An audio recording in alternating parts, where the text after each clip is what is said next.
Hello. I have Toothless.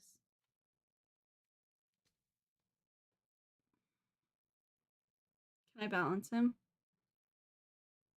Not well. The answer is not well. His paws don't stay. Toothless!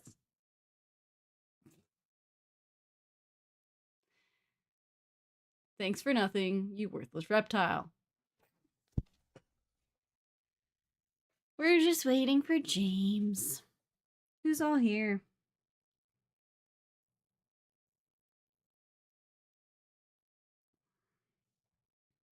I literally have nothing to talk about. I'm so bad at stalling. So bad.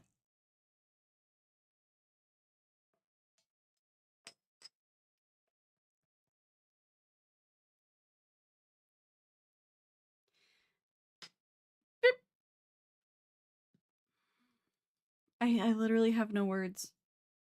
I have absolutely no words. Zero. None. All the words I have ever known have left my brain.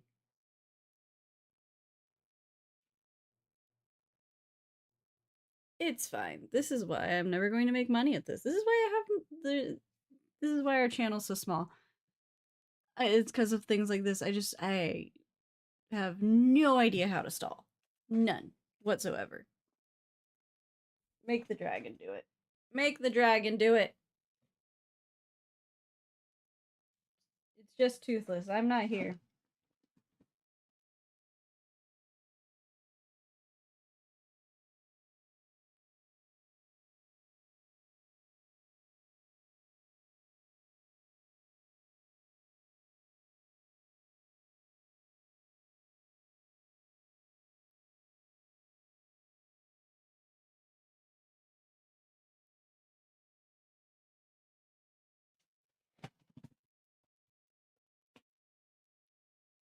It's only been 2 minutes. Oh my god.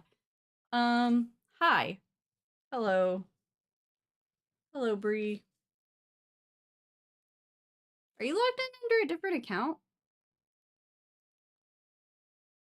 I normally feel like it says your name. Maybe they changed it. I don't know. Weird.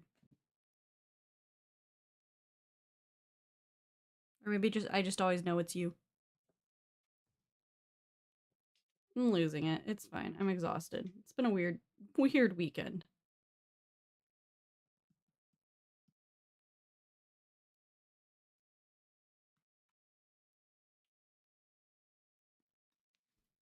I don't know any words to say. I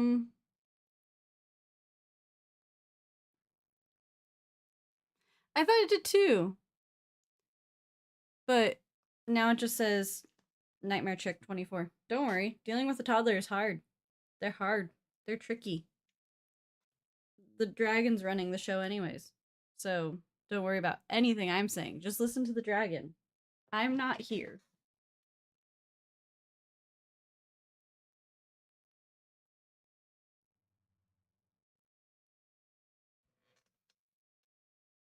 Someday James will come and rescue me from my freaking purgatory I'm in currently. I'm never gonna make money because I simply don't know how to do this shit. That's not true. I can talk forever.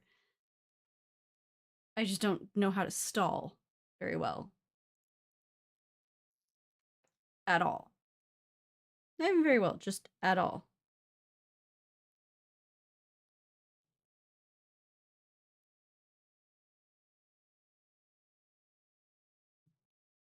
I am currently texting him, pleading with him to come quickly and save me.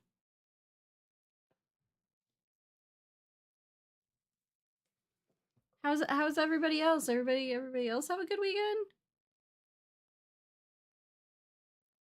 What are your feelings? What are your feelings on How to Train Your Dragon?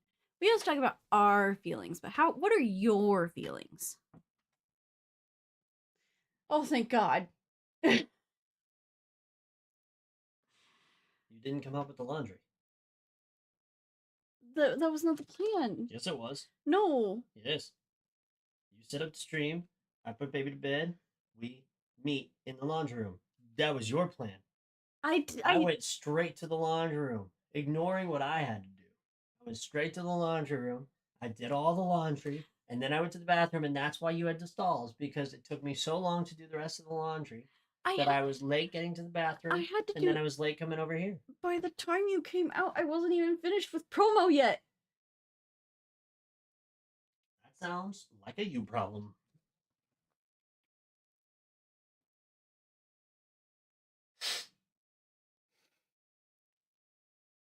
I'm not here. The dragon is in charge. Dragon's not in charge. I'm in charge. Well, the dragon's been here hosting the show without us. Great. So terrific. You should absolutely watch it.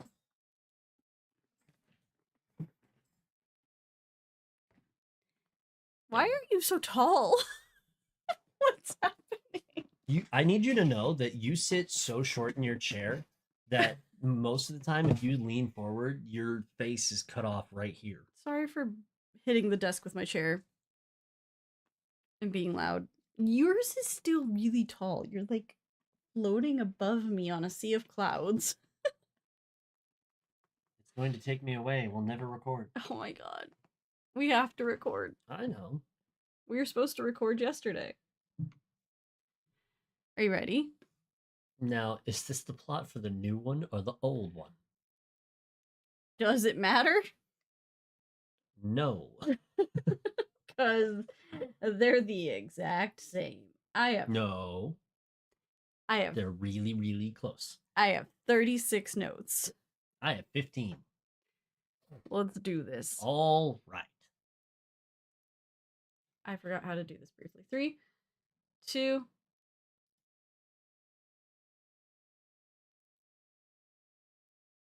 Ah! We reached 4 seconds, and I wondered if you were going to do anything, and then you had a panic attack at 5. Ever since you pointed it out, my brain like literally blue screens, and I just watch the numbers tick up on the freaking counter, and I start to panic, and then I just have to make a noise to get us started. Well done. I mean, you made the noise. You did great. Pull up my notes here. My name's America. That's James. This is CityWavesCinema. Okay. Oh, and we watched How to Train Your Dragon, the new one, the live action. 2025? Yes. Yeah. Just this year. It's still 2025, if you can believe it. I can't. It's new. Okay. Okay. Hold on. Okay. In today's media day and age, we have been inundated with an unacceptable amount of live action remakes of movies that we didn't really ask for necessarily. Now, I have some thoughts about that, but that's not what's important right now. What's important right now is in a year that saw us have Lilo and Stitch, which was real rough. We have an episode. Go listen to it. We were also given DreamWorks' attempt. Now, it should not surprise anyone that given Disney is sort of the king of animation, they were the ones mostly doing their live action remakes. And so this is DreamWorks' first foray into this sort of media. And they did a few things real smart right out the gate. Number one, they got the guy who wrote and co-directed the original film back in 2010 to come back and do the same thing. So he wrote this and he directed it solo this time. Terrific. Way to go, him. Brian DeBloy, I think. Then they went and got Gerard Butler to reprise his role as Stoic, Hiccup's dad. This is also excellent. Now, you can't just go get Jay Baruchel. He's like 40 or something now. There's no way you're going to get him to look like a teenager, although he does sort of resemble Hiccup if Hiccup was 40 years old. So you gotta move on with some of the cast, right? And by some, I mean all the rest of them. Now, People, and I won't name names, decided they were going to be cranky bitch babies about casting Nico Parker as Astrid. Because Astrid, in the animated film where everyone looks truly horrific, has stringy, fucked up blonde hair. And Nico Parker has a lot of braids, and they are a mix of brown with some streaks of blonde.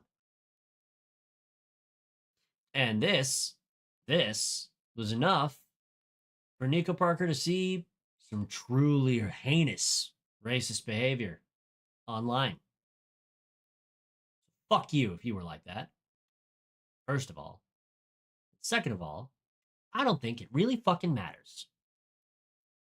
Okay? If you're gonna make a live action remake,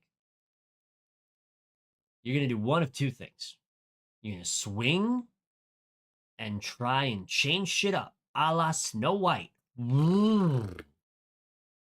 That's gone real well so far for the mega corporation that does it.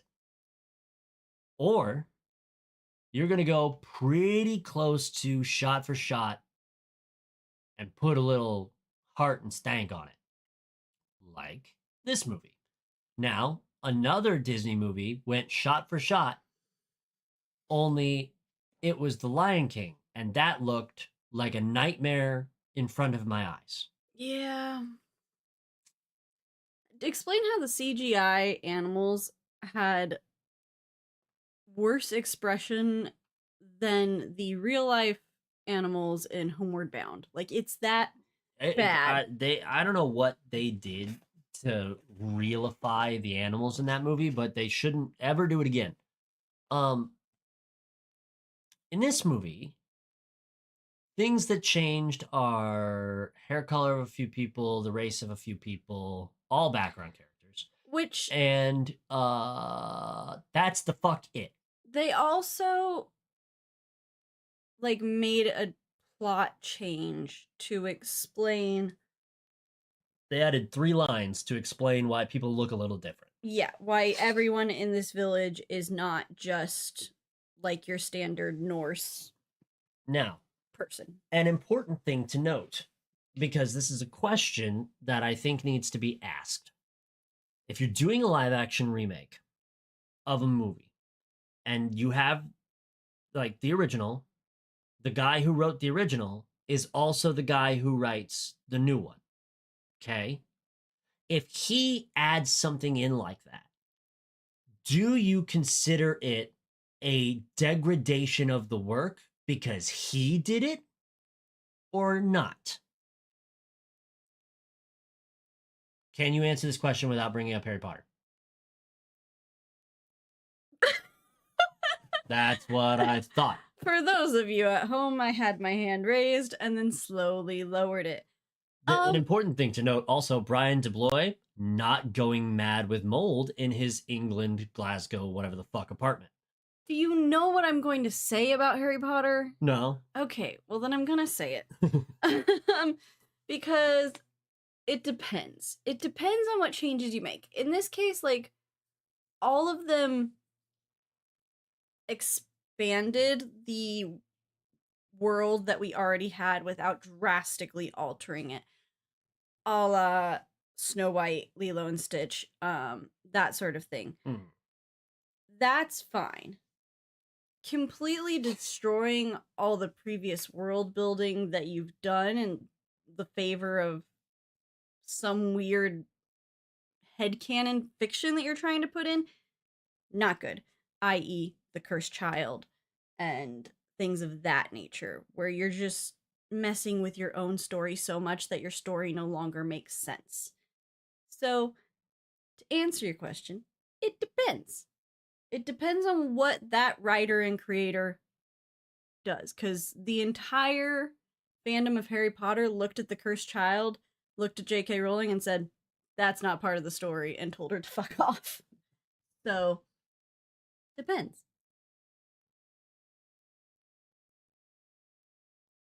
I don't know what happened to James. He broke. He is I don't know anything about the cursed child, so I have nothing. I like. It's like you just started talking astrophysics to me. Like it doesn't matter, and I don't give a fuck.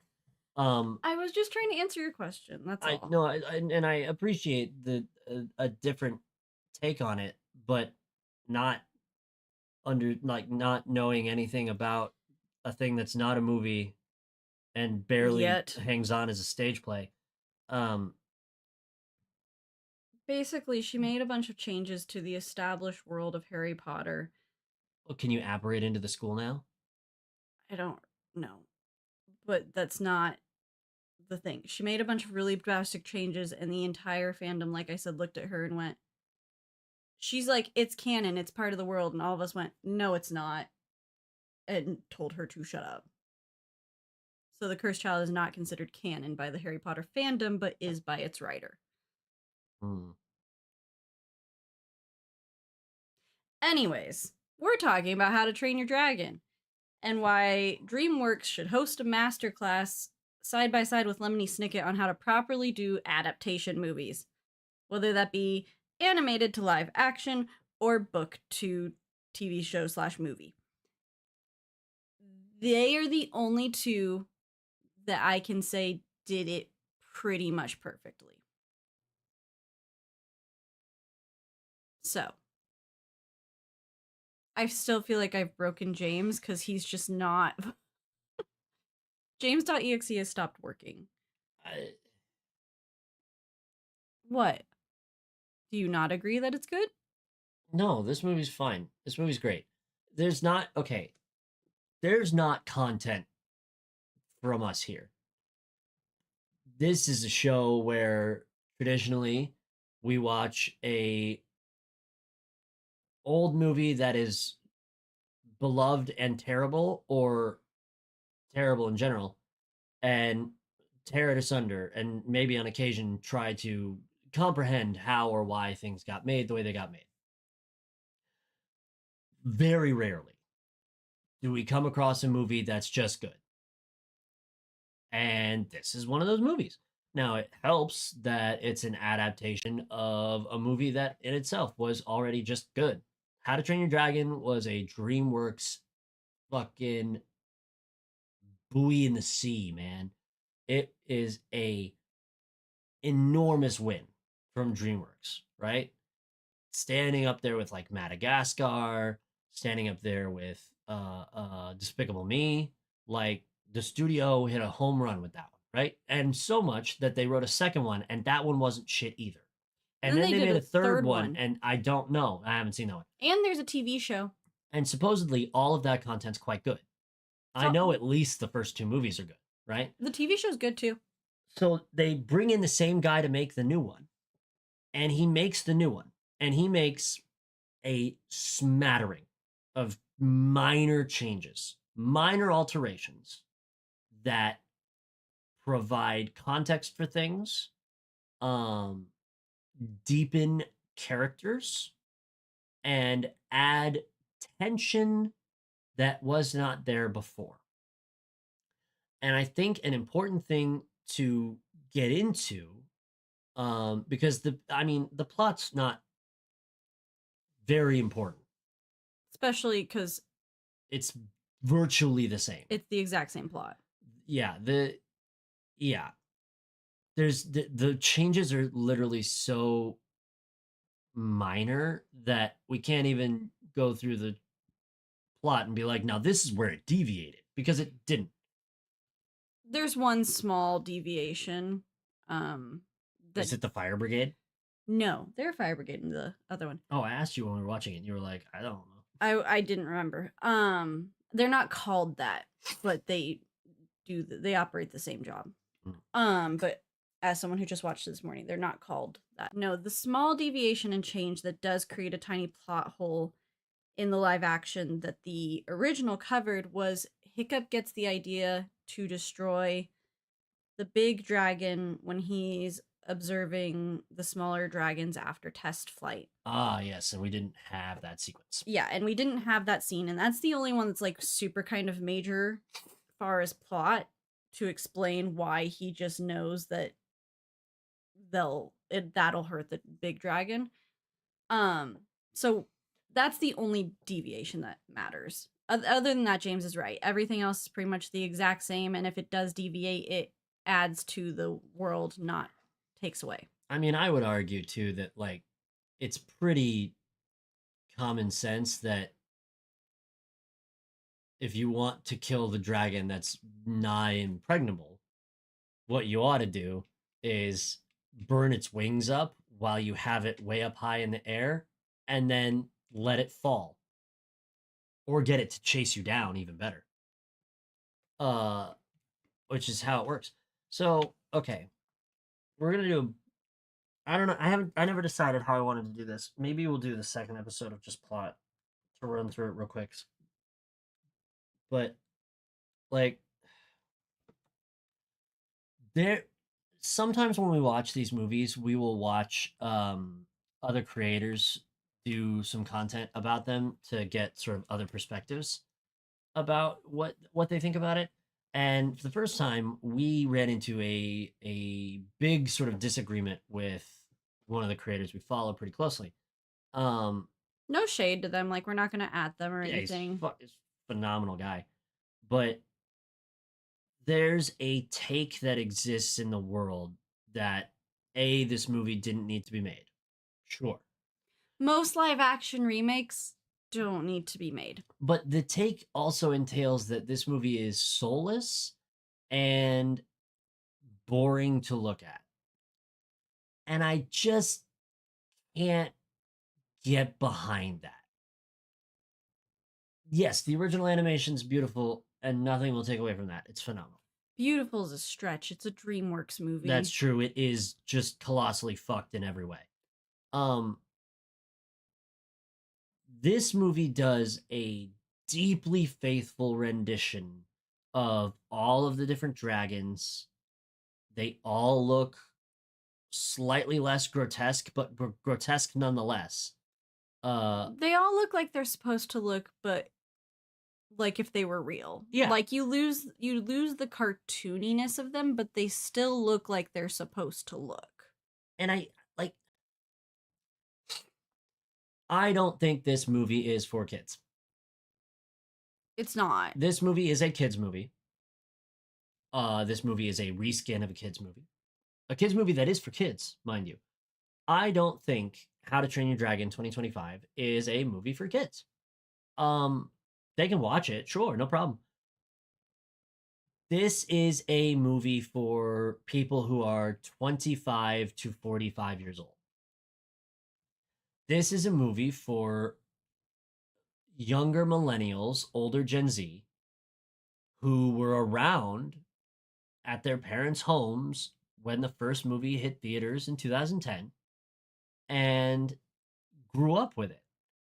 This movie is pure, unadulterated nostalgia bait. And it is a theory I have that in conjunction with studios being unwilling to take risks on movies, a risk you do not need to take is all millennials have ever screamed about wanting for their whole adult lives is to feel like they were kids again and to enjoy nostalgia. It's all they've ever said. And so what are these studios going to do when post COVID and post the Blu-ray era, they can't make money off of DVDs and shit. They're not making residuals in any way like that.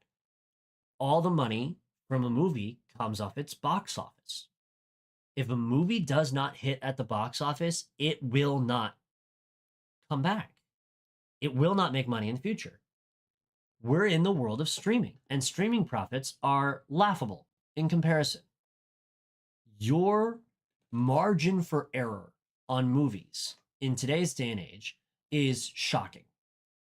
In comparison, you could make a mediocre box office movie that becomes a cult classic and sells, 500,000 DVDs and boom, you've made another like $2.5 million on your movie. Great. But studios, they can't make the money that way anymore. Everything comes down to box office. So the safest and closest bet to get people 25 to 45 into the theater, maybe with the kids of their own, is to reskin movies that those people loved. That's an easy payout, easy cash money move for the studios. Yes, it's cynical, but it's the way things are. Yes, America. I agree with everything that you're saying. I think it's the safety net choice. You're guaranteed to make money either by people that are going because they love it or people that are going to hate watch it. Right. Either way, you're making your money. My issue is we as millennials have repeatedly told them to stop doing this. Or if you're going to do it, like we've given them lists of like movies that we would like to see them do again. And it's not like uncommon knowledge. The internet exists. Like you can hear what the fan base is saying. And so if they really wanted to make their money, they have the guarantee of listening to their fan base and they're just simply not doing it. Like, I mean, you say that, but let's take a look at how much money this movie made in the box office compared to its budget. This one was fine though. Like Sure, but Snow White also eclipsed its budget. That was trash. Lilo and Stitch eclipsed its budget. That was not great. yeah. It doesn't matter what the audience says. It matters when the audience spends money. And just like you said, people are either going because they want to or they're going to hate watch it. And the people who really don't care and really want to keep their money from the studios on that, they wait for it to hit a streaming platform. Hi. Just like we did. So, like, the merit to what you're saying is true. It's just not how things work. It should be. I don't disagree. But until it is the reality of the world, you're going to get things like this. Hopefully, more things like this, to be honest, because a faithful retelling of the story in a way that doesn't disrespect the source material, especially because the guy who fucking wrote the source material wrote this material. And the changes were so minor, it didn't matter. Like, this movie made $636 million in the box office, and it cost $150 million to make. What is a studio going to learn from that? Oh, they scream and rage about, oh, they don't want live action remakes. But guess what? Their wallets do. We're going to make more. Now, for DreamWorks, I don't know what the fuck they're going to make more of. We were talking about this last night. We're Despicable Me, maybe? Ugh.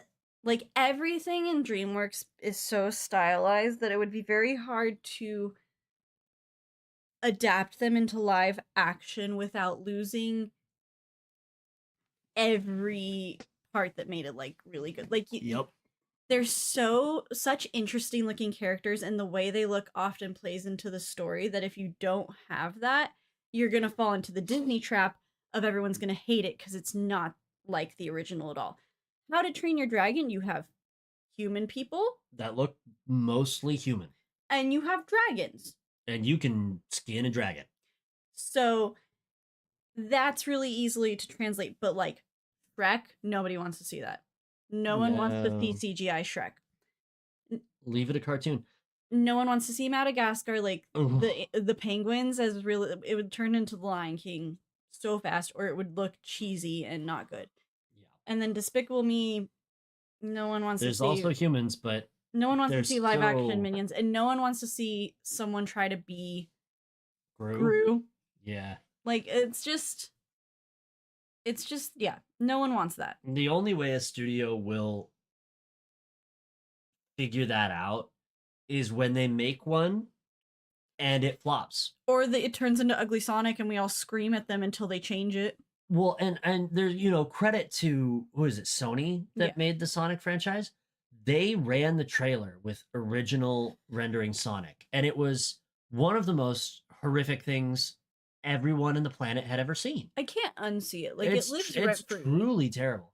And everyone was like, what the fuck is that? Why does he have human teeth? And why does he have two eyes instead of one? Boycotts across the freaking internet immediately. And there was enough backlash that they were like, okay, we'll do it the way you want, but it's going to take longer. And we were all like, thanks. And then we all went and saw the movie, and it was fucking incredible. And now they have like a huge franchise, and every single movie we've reviewed, and every single movie's good. You know what's funny? They didn't rewrite anything. All the jokes would have been the same.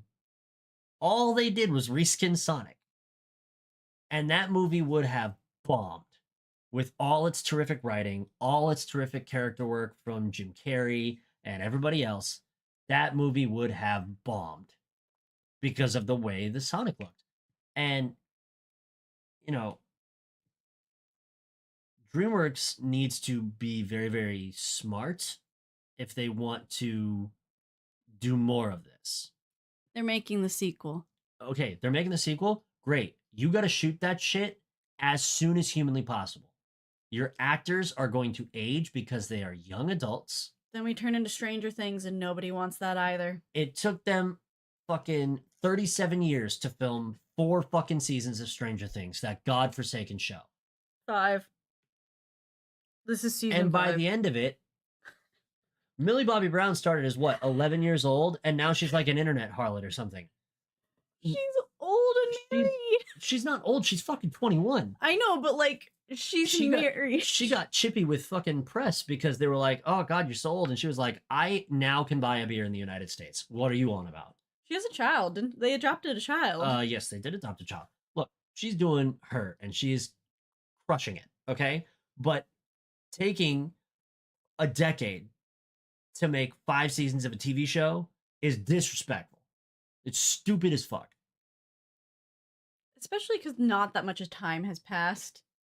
Yeah, it's not like your show's timeline is spanning a decade to at least keep up with the way that your characters look. Gad Matarzo's like a 1.5 feet taller than he was. Finn Wolfhard I was looks like Finn looks he looks like Skeletor. Like, anyways, enough ragging on Stranger Things. But if you don't move quickly, it's not like you can just be like, oh, let's re-grab all the animation we did. You could do that for Toothless. Because by the end of the movie, Toothless looks how he is in the second one. You could do that for all your other dragons. You can't do that for fucking Gerard Butler's face. There's only so much work that makeup and prosthetics can do. And Gerard Butler, granted, is buried in beard and mustache and helmet and pelts and all that shit. If you're going to make it, you're going to have to make it fast. At least shooting all the live people scenes. Do that shit as soon as possible. And then take your time rendering out all your dragons, doing all that shit, make it all look nice and pretty. And guess what? After you spend $200 million making the sequel, you're going to rake in $700 million at the box office. It'll be a colossal success, and you'll fund the next 4 things that you're going to do. And your boss will get a bonus, and you won't. Terrific. Oh, fuck me. We finished watching this movie, and I was so, like, I was at a loss for what we were going to talk about, because it's genuinely just good, okay? This movie's just good. You as an adult who watched it as a kid in 2010, I was 15 years old when this movie came out, and I didn't really give a shit about it. Obsessed. Immediately. Yes. And it's not that it wasn't bad, it just wasn't my taste. I also, to be fair, I was telling James this earlier, I am about as hipster as they probably come for How to Train Your Dragon fans, because I was a fan of the book long before the movie was even a thought. Like, I competed at nationals and forensics with that script.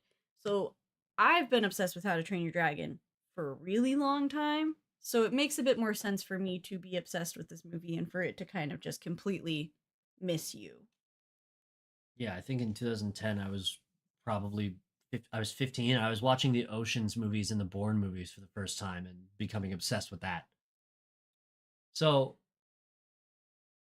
this movie comes out, and the changes that happen when you take darker themes in this movie, like solo parenting, um, expectations not being met, uh, basically all of Hiccup's fucking character arc and all of Stoic's character arc. When you take all those things that played nicely for all audiences in the animated film and you redub them with people's straight up faces, um, all the darkness is much, much more upfront. This is not a movie for kids. Kids can watch it absolutely and it'll be fine. This is a movie where adults watch it and they go, "Oh, oh, whoa, whoa, whoa, whoa." That was something I mentioned. I told James too. I was like, all the like really intense moments hit harder in the live action than they do in the animation. And the animation, the funny moments hit better than they do in the live action. It's a bit of a give and take there, but I will say that there was just such great intensity from the actors that like it was phenomenal to watch. Like those moments really made you feel something, like you were crying and just feelings that you didn't get from the original one. And the biggest thing think that I can compare like or reference is I didn't realize how absolutely awfully mean the entire village of Burke is to Hiccup. Because in the cartoon, it plays funny.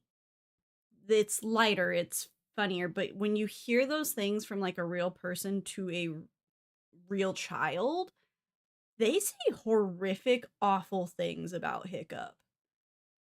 And it's word for word from the animated one, but it just hits different in the live action one. So I think that's the biggest thing that you get with this live action is it just the moments that are supposed to be super powerful and like moving hit stronger because you don't have the funny cartoon to go with it. And in the same breath, just like you said, you lose a lot of the cartoonish humor and stuff. And you because it's basically one for one, you get all the same jokes and all the same comedy bits, like physical comedy bits, but it doesn't translate quite as well because they're not cartoons. And I don't think it takes away from the movie per se.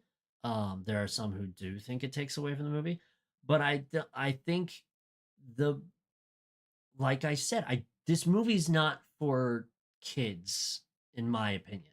And the kids are the ones who benefit the most from those cartoony gags and stuff. I think I've cracked it just now. Okay, what do you have? Well, the big thing that we've been discussing today off of the show is that this movie treads the line perfectly between keeping the exact same story but feeling refreshing. So like you don't feel bored and it doesn't look bad and you're not upset because they changed the entire story to make it relevant. Mhm. It treads the line perfectly, and that's because it's the exact same, as we've said, shot for shot. But it's a different vibe. The animated one, you get all the humor and the funny and the laughs. This is more dramatic. So it feels like a different movie, even though it's the exact same movie. So, like, you get to walk both sides of the aisle. You get to have your fans that want the absolutely like shot for shot reskin of the movie because they don't want you to mess with the IP, and you get to hit the people that are looking for something new because it feels different because it's more dramatic and it hits different tones. That's why this one works and a bunch of them the rest of them don't. It's the same movie but it's different. It's the exact same movie but you feel different.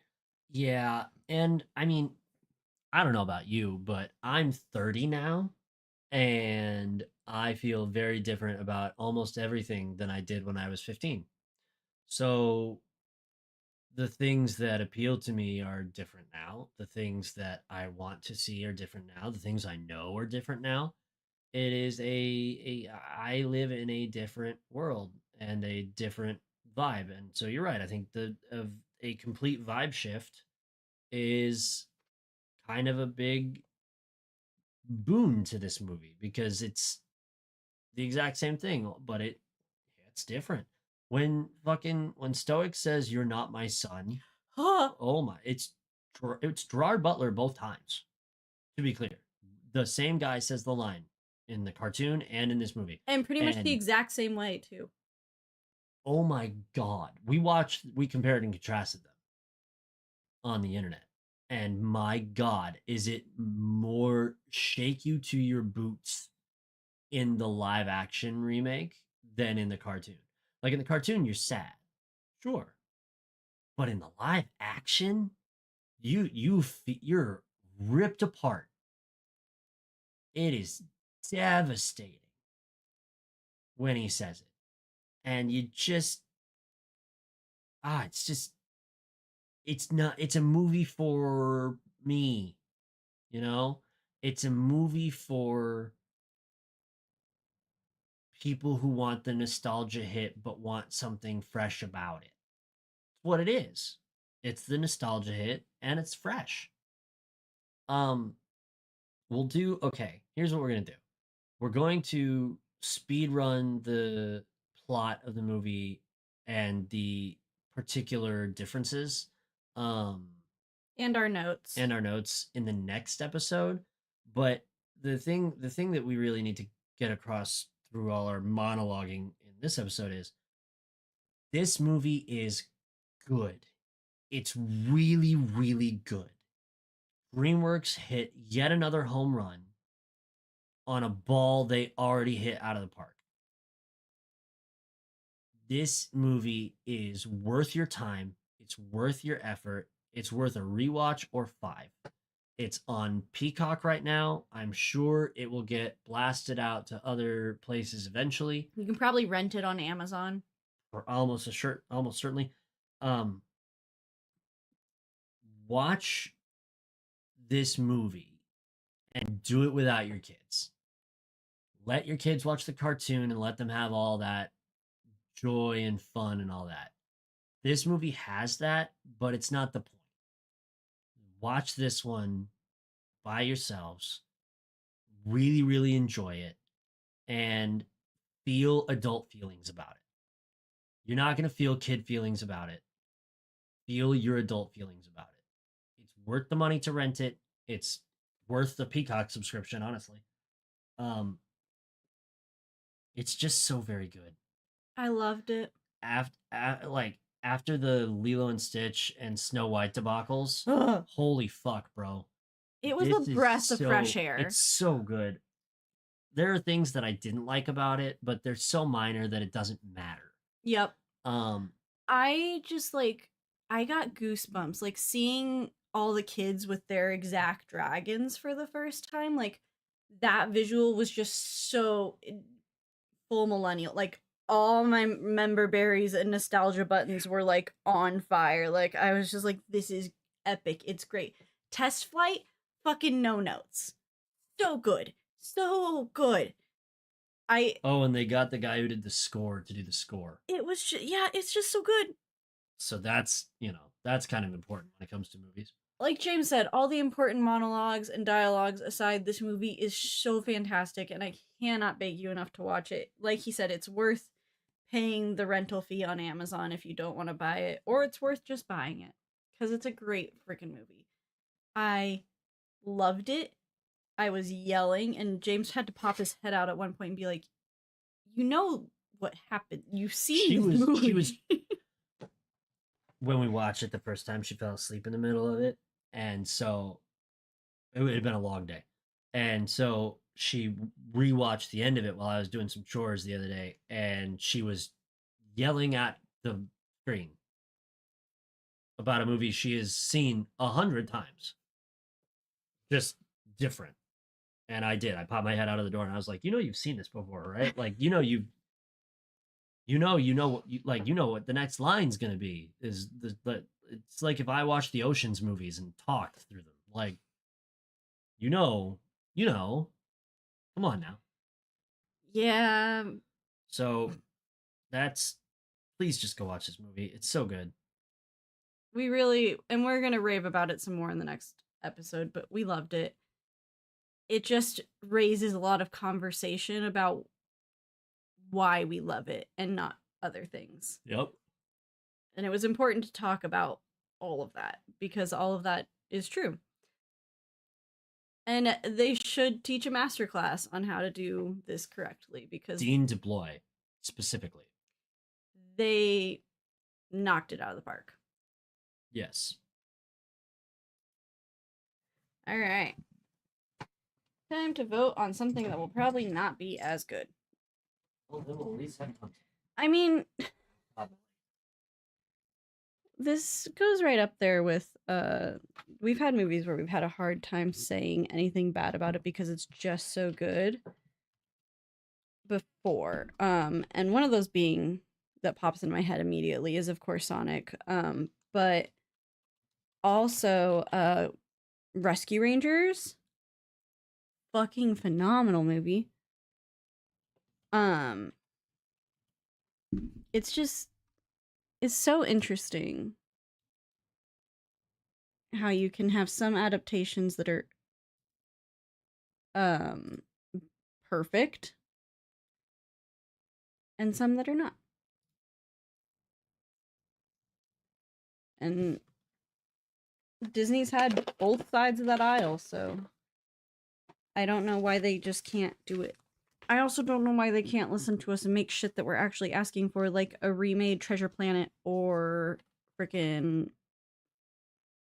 Atlantis. Sorry, couldn't think of the frickin' name of it. All right, voting time. Ah, sorry, I hit the mic. Okay. Your guys' options today are going to be Minecraft. Gross.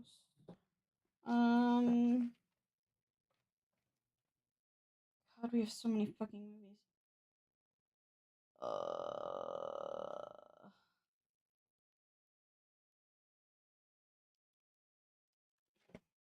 We're gonna do this one.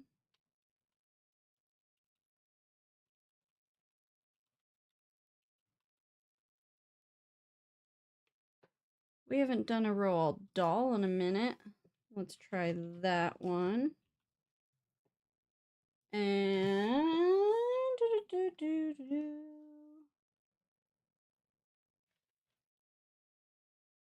what do we have up there? Let's do an animated. Let's do an animated.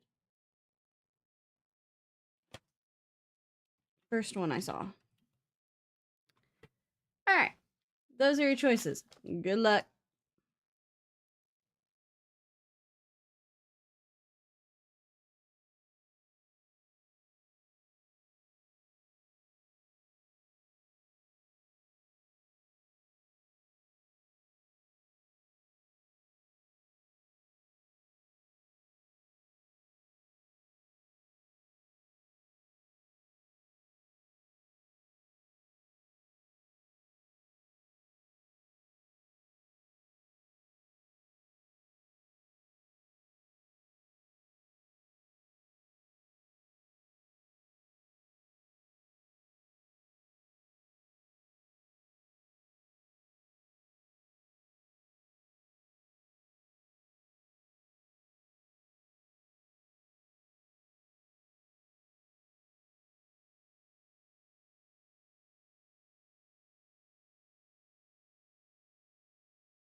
Sorry, that took longer than it was supposed to because my husband is a child.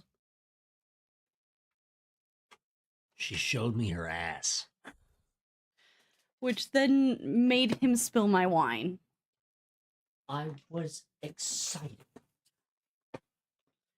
Oh, it's a dress. It has pockets. It's not just a shirt. Look.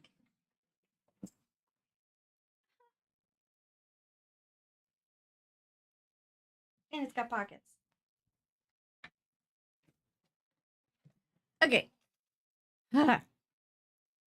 Okay, that was just a lot.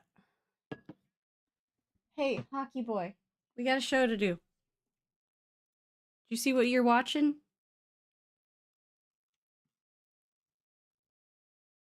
John Tucker must die. Yep. I'm surprised Minecraft. Why don't you guys want us to watch Minecraft? Like, genuinely confused. Not that I would ever sway the vote, but like, We're not gonna know what the fuck to say about it. I have a lot of things to say about it, James. All right, damn. I haven't seen it and I have a lot of things to say about it. To John Tucker Must Die. It's one of my favorite movies Can't wait to rip that shit apart. of all time. I've seen it. I used to own it on my iPod Nano. On the Nano. Mm-hmm. That's wild. I've watched it so many times on a screen. It's big. Okay. You ready? Are you, are you Turn that sure? off. Make sure I'm not fucking distracted. How was it? What did you think of it? Well, you know, tonight's the night because Green Gorilla's not here, so you could really sway the I vote. even messaged him. He's streaming? Might be. Alright, here we go. You ready? You ready? You ready? Ready? I need to know you're ready because I'm going to panic again. I'm ready. Okay. Somewhere between 4 and 5 seconds. Ah. Nice. 3. So anxious. 2. 1.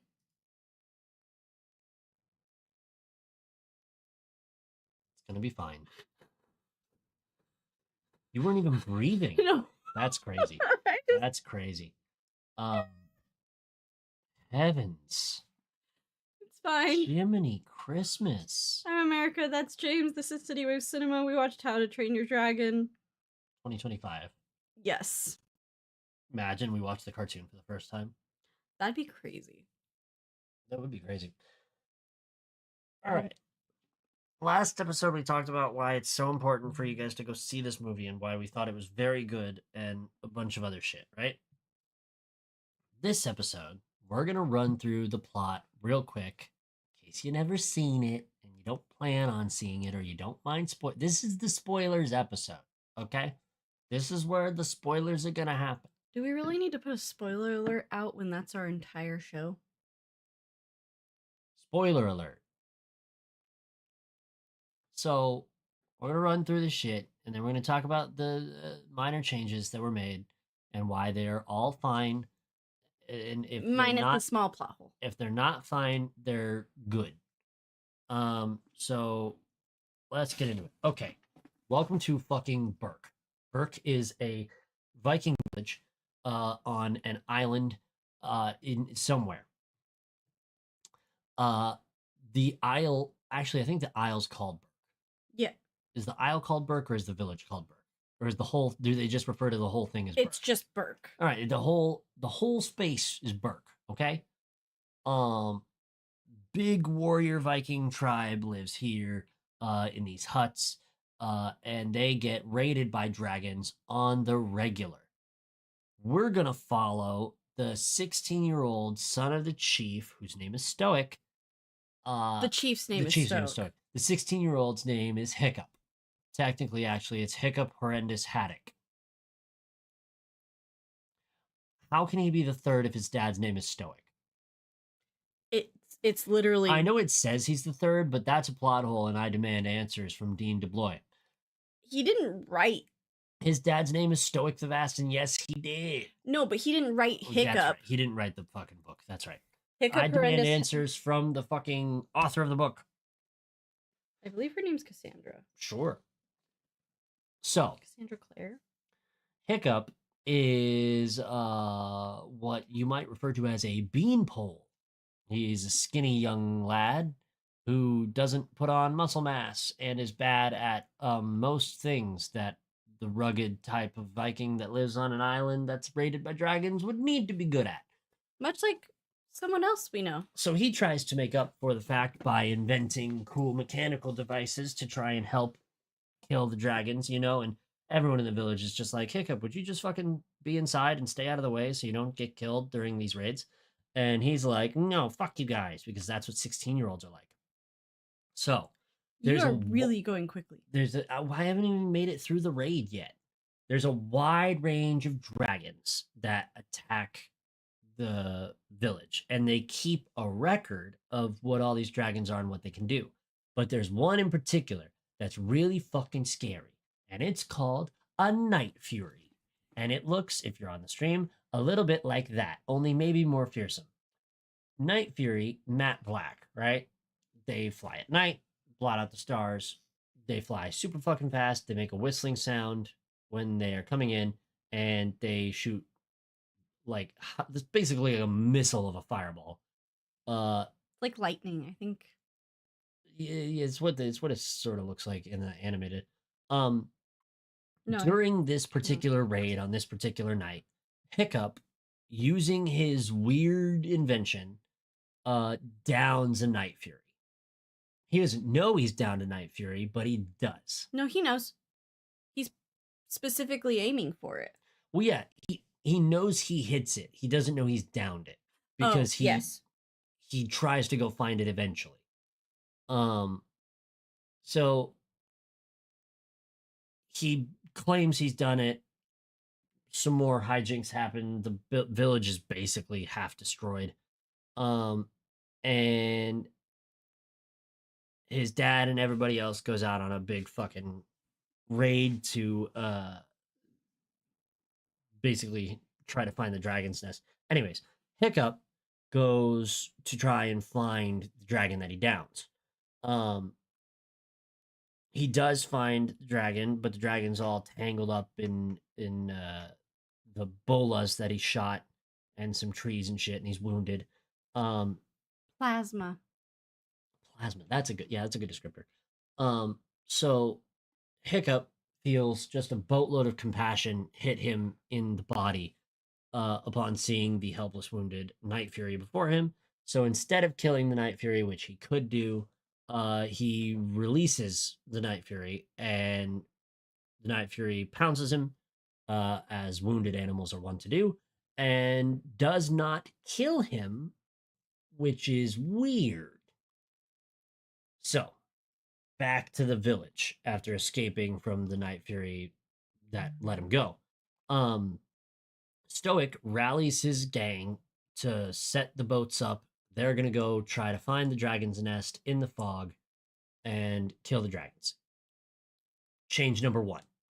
It is right here that we kind of get that plot change that we were talking about that explains why there are so many different ethnicities on Berk, which is many tribes of Vikings sent like their most fearsome and best warriors to go handle the giant dragon problem. Their goal is to find the nest, destroy it, and then everybody can either stay on Berk or go home. But that's their mission. They're there to destroy all the dragons. So that's why, and we see the different clans of Vikings when we get this new scene of the town hall with Stoic, and that's the explanation that's given to us. Doesn't change really any of the plot. It's just a way to explain why there's some Vikings here who were Asian or black or... It was basically a way for them to tell everybody to shut the fuck up. And it was a casual middle finger to the general racists. So, yeah, that's the first really big change. Carry on. It's grand. Before Stoic heads out, he allows Hiccup to join the upcoming class of dragon fighter trainees, which will be headed by the local blacksmith Gobber, played by Nick Frost. So Hiccup's gonna go do dragon training for a little while. Which he just decided he didn't want to do. Yeah, now that he has freed the dragon, he decided I don't actually want to do that. But he's talked so much shit about how he's gonna do dragon murder that now he's like he's in a rock and a hard place. So he's got to do the dragon training. Um, this is a class with the other local teens. Here is their names, and God help us all. Fishlegs Ingerman. This is a big, portly Viking teenager who is a nerd. Yes. He knows all of the stats of all of the various dragons by heart, and he has made a card game. Snotlout Jorgensen. Now, this is a character that actually got a little bit deeper of a stroke of the brush here. In the original film, Snotlout's just sort of this an asshole, bravado, borderline toxic masculinity Viking teenager. Yeah. And that's all he has his little redemption arc by not being a dick when he and his little group of Viking warriors need to go save the day. In this one, Snotlout has he's all the same, like bravado, toxic masculinity, deeply obsessed with Astrid. And he gets an extra layer of having a father who like straight up doesn't like him at all. Not subtly. In ways that are worse than stoic. Like Snotlout's dad, like they're seen together and Snotlout's talking to him, and Snotlout's dad goes, "Don't talk to me in public." Like that's crazy. So Snotlout's dad's a piece of shit. And he's also like the second in command of the tribe. He'll also just like straight up like disappear. Like he'll be walking with Snotlout and he'll just vanish, and Snotlout will be like, "Dad? Yeah. Dad?" So you get to feel a little extra feelings about Snotlout in this movie. Bear in mind, he's still the same asshole, but it's now like we've got reasons. And then who probably got the poorest rendition of their characters. Fuck me, dude. Which is the twins. Rough Nut and Tough Nut. Yeah. I didn't like him in the cartoon. I didn't fucking like him here. I liked them in the cartoon, and for the life of me, I've seen all the movies and I don't remember which is which. So the girl twin, they did the boy twin pretty okay. Like at points you could believe that he was trying to be the character. Replica. Yeah. But the girl, and this is, people are going to take this out of context because they're going to say it's the way she looked or blah, blah. It wasn't. She just didn't act good. Yeah. She didn't act like the girl in the original did. She didn't act like, which one's which? That's the problem. I don't know. And I've never been able to remember.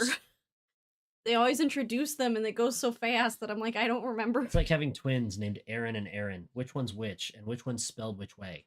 Hard to say.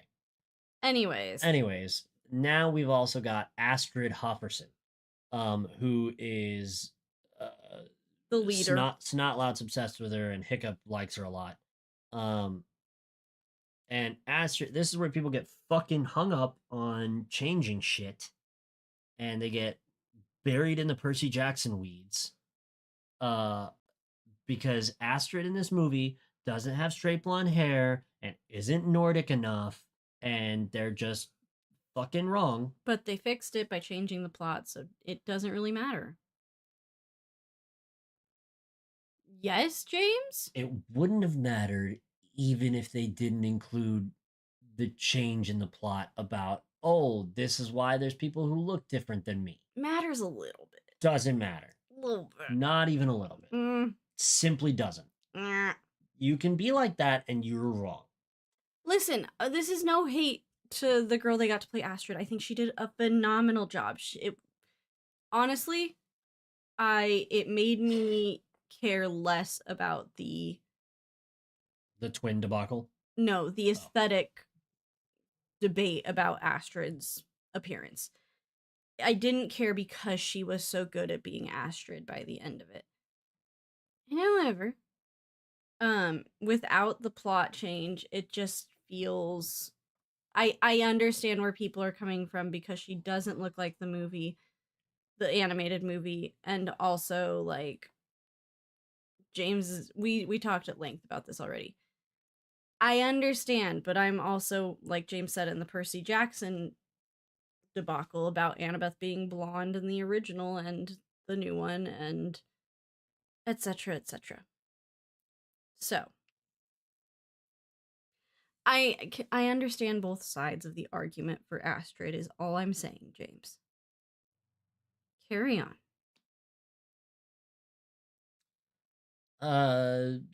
Hiccup has a bad time in class. He gets bullied a lot by his peers, and like we said in the last episode, it hits different when it's a guy instead of a fucking cartoon.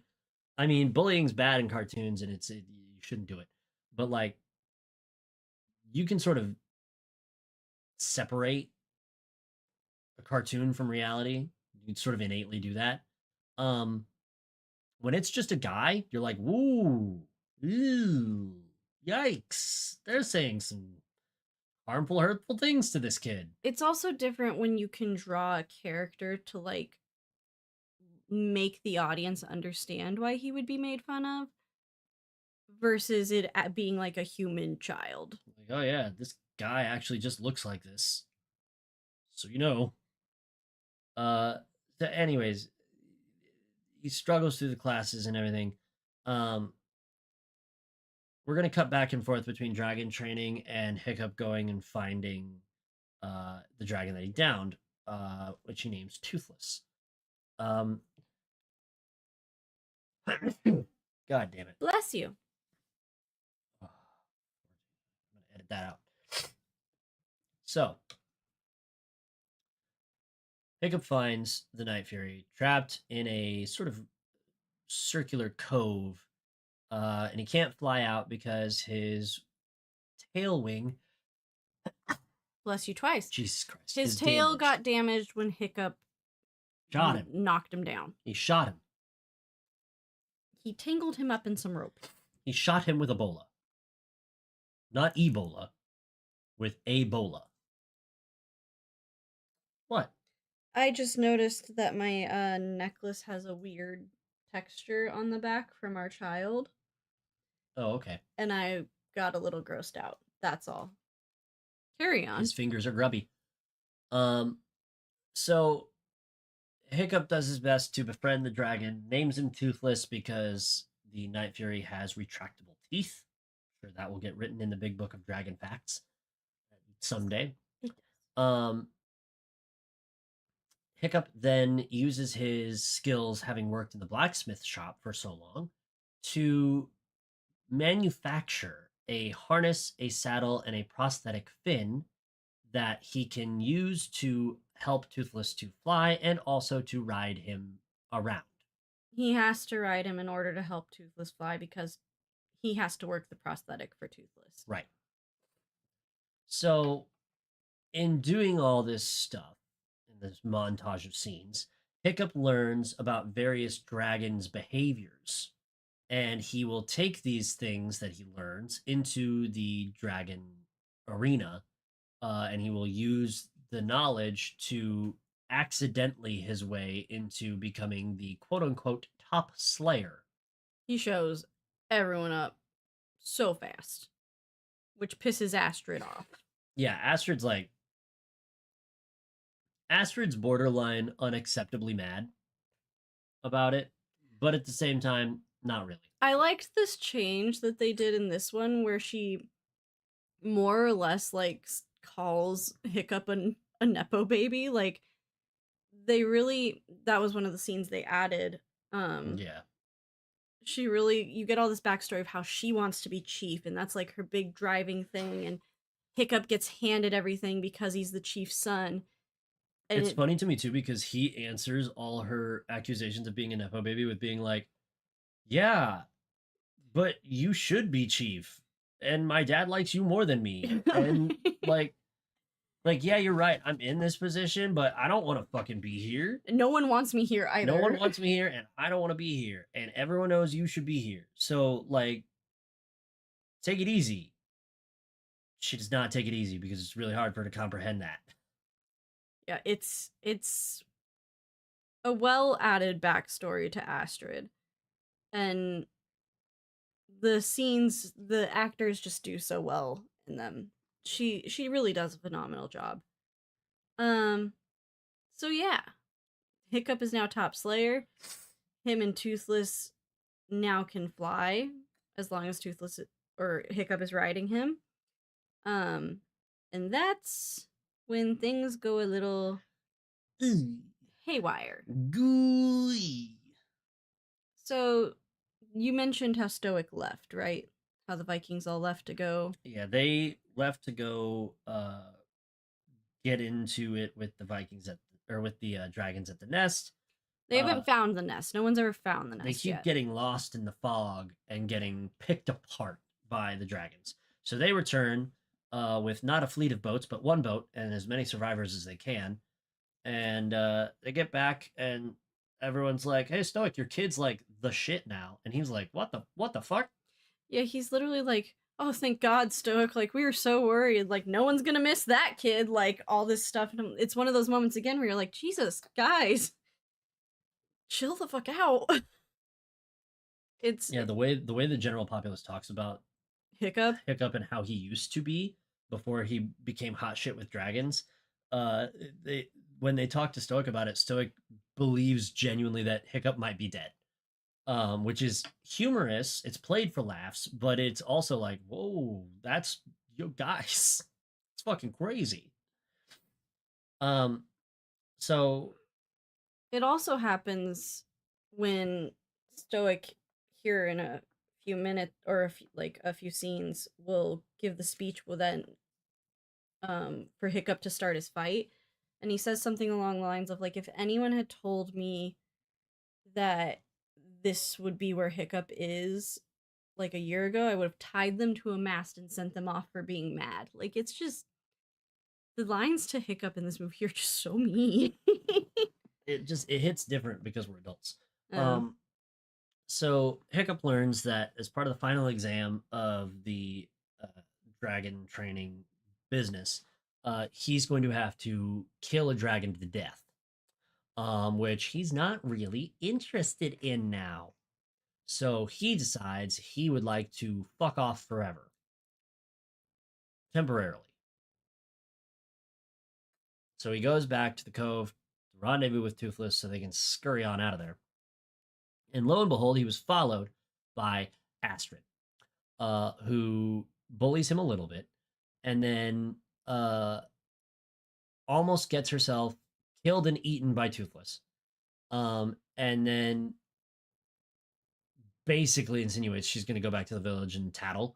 And so Toothless and Hiccup kidnapped Astrid and fly her to the top of a very tall spire of rocks over the ocean and leave her there temporarily, 3 minutes, while they converse about how Astrid needs to be cool, please.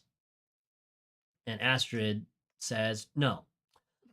So Astrid and Toothless do not get along, and they go on this wild ride where Toothless basically flies real reckless until Astrid apologizes to him directly, which does happen eventually. Um, and then the Toothless decides to chill out. So they're just flying about, and then all of a sudden they're in some fog, and then all of a sudden there's a fuckload of dragons around. And Astrid and Hiccup are like, what the fuck is going on here? And Toothless flies them to the big old dragon's nest, the place his father had never been able to get to. Um, and they fly into what I imagine is like actually Toothless's like apartment. That's what I think of it It's too. a Like, hole in the rock that Toothless just flies directly to, as though he owns the joint.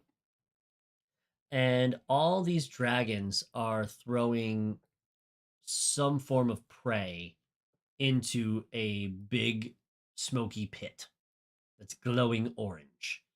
Uh, and one dragon throws in like a mouse or some shit. It's like the tiniest thing, and the fog begins to move, the smoke begins to clear, and that dragon is chomped to death by a dragon that must simply be the size of a skyscraper.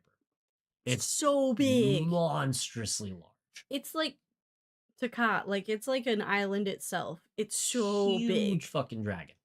The rest of the dragons panic because now the big bad is upset. And so uh they flee The vicinity. vicinity. Fly on back, leave Toothless at the cove. Kids go back, Astrid asks him what his plan is because tomorrow he's supposed to kill a dragon. and he goes, Just stay out of the way.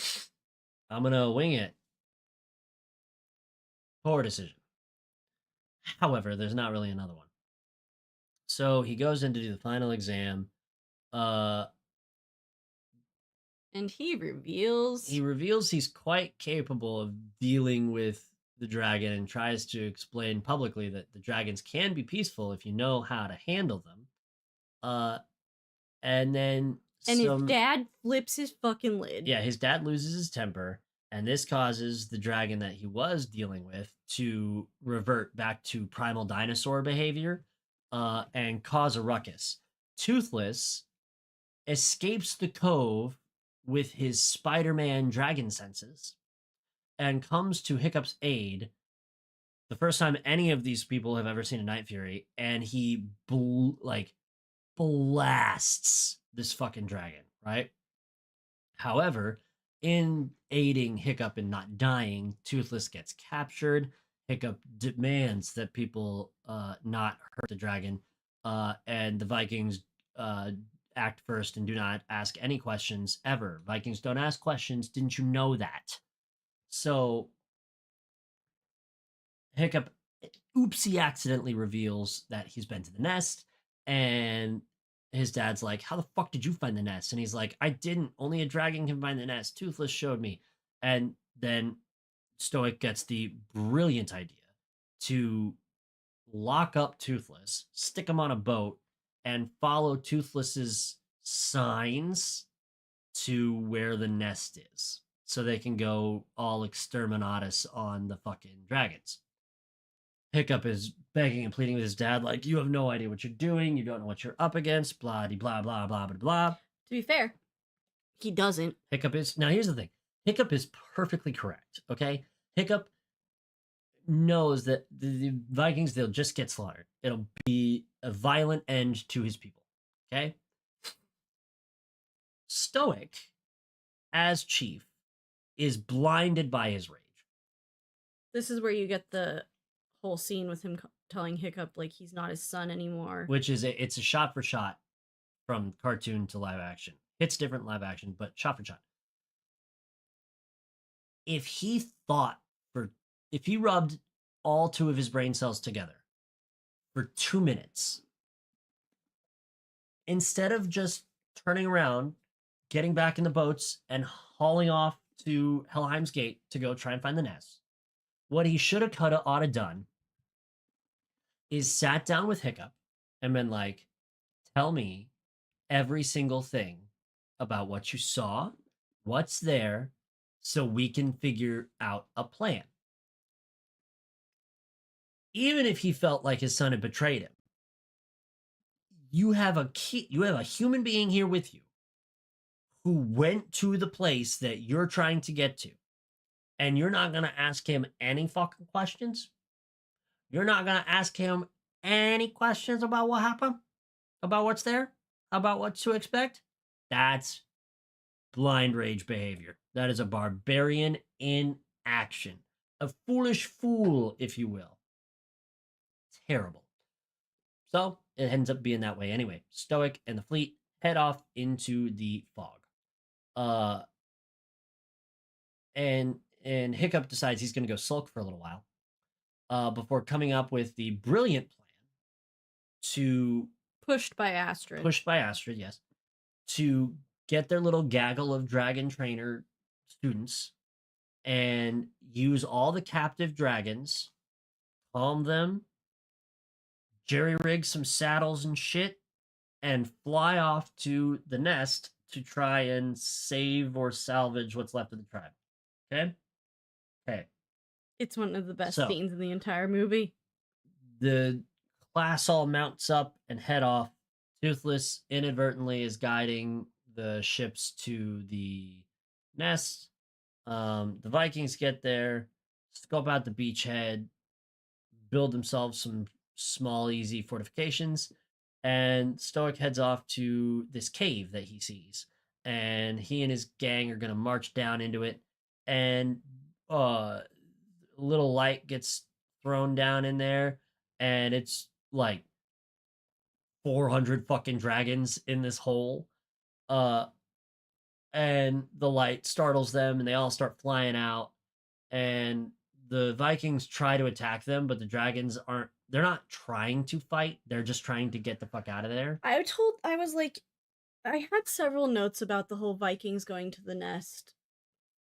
Besides the fact that they're stupid, foolish fools. I mean, yes, but like one of my notes was you should be concerned that none of the dragons are attacking you yet, as you're setting up like this whole compound on their beach where they're just like hanging out on some rocks. Like, you should be concerned that none of them are attacking you. You should be even more concerned that they're flying right by you and not attacking you. Yeah, and then when they do start to flee, you should be concerned that the dragons are running from something and not from you. Like, they are running past you. They are trying to get the fuck out. Like, yep. There's so many like red flags that Stoic just fucking ignores. He's in a blind rage. It's what barbarians do. So, and then also so many people die, like so quickly. Like, yeah, but we don't really see it. I mean, you saw like a whole group of them get crushed. Yeah, but they're like background fodder. It is, and no one of importance died. But so many people do die. So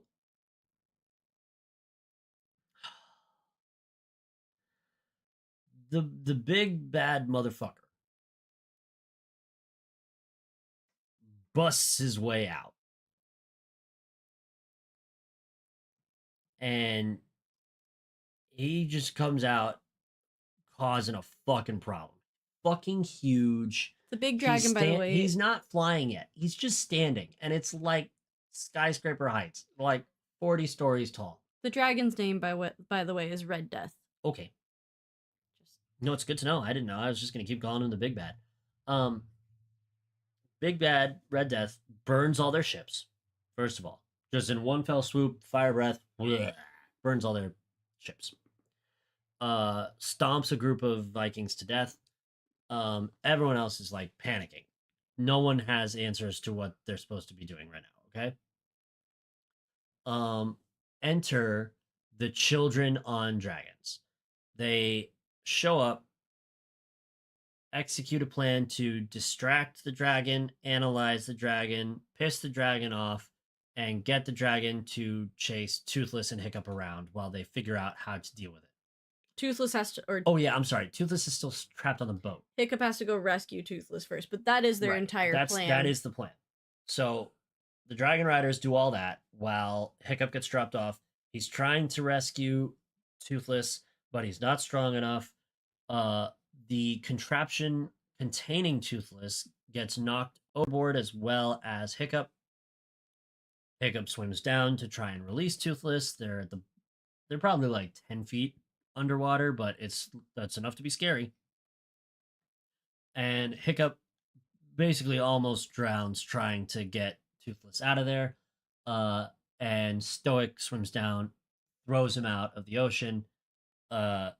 Hiccup's like dazed, and he vaguely sees a large figure haul him out and leap back into the ocean. Stoic swims down. Toothless is eyeing him, very untrusting, as he should. And Stoic manages to free Toothless. Toothless pops out of the water, gets himself all wriggled, raggled, and ready to go. And yes. Okay. Oh, my mistake. Hiccup runs down with Toothless. They get strapped in and fly off. Yes. This is another issue that I have because Stoic and Hiccup, before he takes off, have this moment where Stoic goes, I was just trying to protect you. No. No, Prote- you were being a piece of shit, is what you were I was being. like, protecting your child doesn't involve like freaking years of bullying and allowing the like village you run to make horrible comments about your son. Like, that's not protecting him at all. And it just bugged me. That line like really just made me go, no, that's toxic. That's a horrible toxic thing to say. It's supposed to come off as sweet, and in the cartoon, it comes off a lot sweeter because it didn't feel as real. The bullying didn't feel as mean as it does in the live action. But anyways, Hiccup. Hiccup and Toothless take off, and they get into it with Red Death. Um, at one point, Astrid gets stuck up in Red Death's massive teeth and nearly falls to her death. She also should have been burned alive. Yes, she should have, but she wasn't because she has plot armor. Um, so Hiccup and Toothless rescue Astrid, and then they basically taunt the dragon enough to get Red Death to try to fly, unfurls unholy large wings, and they take off into the clouds. Um, the beauty of a Night Fury is it's fast as fuck. So Toothless is zooming and booming, hitting him with these massive plasma blasts all over the place, um, ripping apart the scaly fabric between the finger-like tendons of the wings. The webbing. Yeah, I liked my description better than the word webbing, but you are correct. Um, so punch a few holes in the wings, and then they make a daring maneuver while Red Death is gearing up to throw some fire out. And the way that these dragons do fire is they emit this green gas and then light it, and it's a blast of fire. It's Some very of them. some of them. It is very akin to if you took a can of spray anything and started spraying and then moved a flame in front of it, and now you have a flamethrower. Very much like that. Yeah, there are several dragons that use that particular fire power. So he's billowing up his cheeks and his jaw with this green gas, and Toothless fires a sniper round of plasma directly into Red Death's throat, starts basically blowing up his insides. Red Death is like too big to fail and gets pissed off, and so Hiccup and Toothless fly down and at the ground. Uh, Red Death follows. What starts as flight turns into falling because the wings basically burn up, and Hiccup and Toothless bail out of the way. Red Death falls and impacts fucking forehead into mountain at what I can only approximate to be Mach 1. And basically it dies. However, in its dying thrash, Red Death's tail comes flying up and smacks the fuck out of Hiccup and Toothless. Hiccup gets knocked out of the saddle. Toothless gets spun asunder. They're falling from a height of something like 25, 30 stories up. And Toothless seems to manage to catch Hiccup right as they get like disappeared into this big ball of fire, right? Um, we cut to Stoic trying to find Hiccup in the carnage of the fallen, exploded, burnt up dragon. And Stoic discovers Toothless laying what I can only imagine to be concussed and probably wounded on his side, on the ground, in pain. Uh, Stoic believes, because he doesn't see Hiccup around, that Hiccup is dead. Uh, Falls to his knees. The whole village comes around. They're all sad because the kid they used to pick on's gone. Now they're gonna have to find something else to do with their time. um, the kids show up and they're real sad. Their dragons show up and they're real sad. Uh, and then Toothless is like, "Hey, got you," and he lifts his wing to reveal a unconscious, wounded Hiccup. It's the same. Well, Toothless is very petty. Yes, he is. He's a real piece of and shit. it's the same thing that he did to Astrid when he he flew recklessly until she apologized. He like covered Hiccup up until Stoic apologized to Toothless, and then he was like, just kidding. He's fine. Thanks though. Fine is relative. Like Hiccup is missing a foot. Toothless is so petty. Toothless is very petty. So cut from there to Hiccup waking up in his bedroom at home. Toothless is in there as well. Hiccup's like, "What the fuck?" Hiccup tries to get out of bed, and bing bang boom, he realizes, "Oh my god, I'm missing a foot. That's crazy." He's got some sort of prosthetic that Gobber manufactured. Uh, he learns how to walk over the next like minute, and then he gets outside, and basically the whole gang, the village, and all the dragons are out there waiting for him, and everything's grand. And he's like, "Dad, what the fuck?" And his dad's like, "Well, we had all the ships burned up. We had to fly home, so here we are." And so now they coexist with the dragons, and that's movie one. I want to gush, if I may. Go for it. This story is so fucking good. Like, both versions. Because it's just the full circle of Hiccup helping Toothless learn how to fly again. And then at the end of it, having Toothless Help him learn how to walk. helps Hiccup learn how to walk. Like, it's just so perfect that they can't like really function without one another anymore. And it's just so beautiful. It's such a good story. And like I said, both versions, it doesn't matter. It's just a phenomenal story. It's so good. No notes. Yeah, this is we talked about it a lot in the first episode. This is a live action remake that's very good. There's not really a lot to complain about. It's for adults. It hits different. It feels different. It's really, really well done. Everyone should go watch it.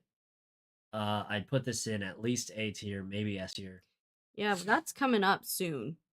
Just, I know we talked about it off recording, so the podcast people didn't hear, but we have our big tier list episode coming up.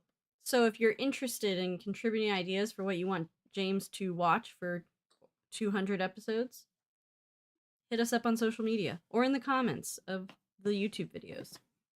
So yeah, this is go watch it. Go watch this movie. It's on Peacock. You can rent it on Amazon. It's fucking good, dude. It's just so fucking good. Next time the live audience picked that we shall watch John Tucker Must Die. Bit of a tone shift. I've never heard of really this movie. I've never seen this movie. I can't wait to rip it apart. I love this movie so much.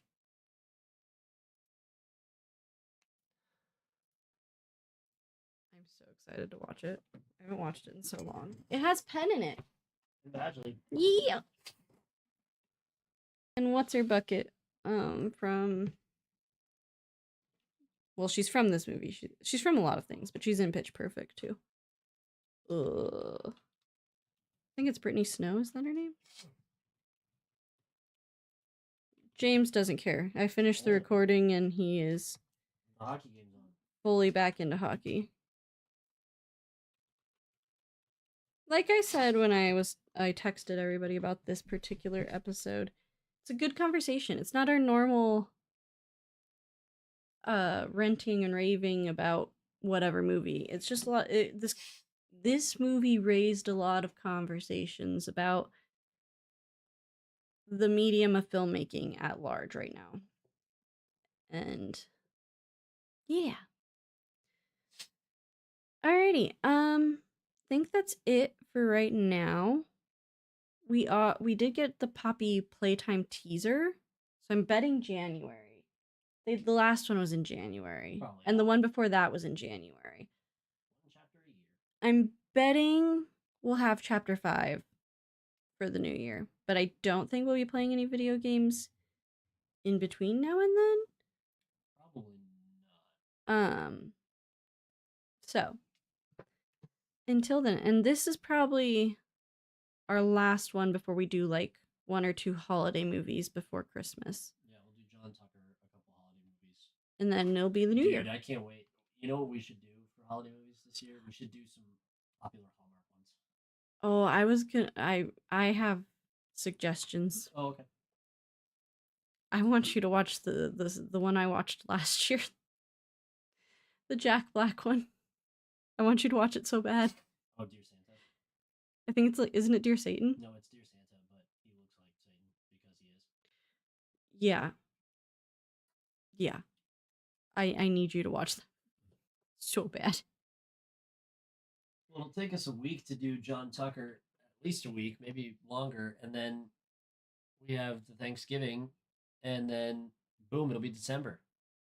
And then we'll have probably 2 episodes before it's time for the December break, and then we'll be gone, and then it'll be New Year, and we're not gonna do fucking Christmas movies in the New Year. It'll be dumb. It'll be silly.